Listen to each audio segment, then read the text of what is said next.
Friends, அதாவது நேற்று நாங்கள் வந்து புக் ஃபேர் போயிருந்தோம் தஞ்சாவூரில். அங்கே குரான் வந்து 50 ருபீஸ்க்கு கொடுத்துட்ருந்தாங்க. சரின்னு சொல்லி நான் வந்து குரான் பற்றி கேட்டுட்ருந்தேன்.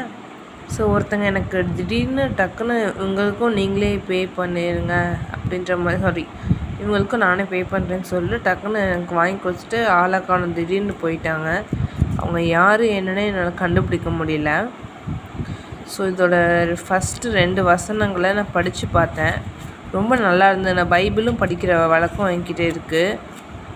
ரொம்ப சந்தோஷமாக இருந்தது எனக்கு இந்த புக் கிடச்சது. அப்புறம் என்ன சொல்கிறது, அதாவது இறைவன் வந்து எங்கே இருக்கான் அப்படிங்கிறத நம்ம பார்க்க கண்கள் தேவை அப்படின்றத நான் உணர்ந்தேன். நன்றி. இந்த குரான் கண்டிப்பாக நான் தினமும் ஒவ்வொரு வசனமும் படிப்பேன் அப்படிங்கிறத நான் நம்புகிறேன். கடவுள் ஒருவன் அப்படிங்கிறத நான் நம்புகிறேன். தேங்க்யூ.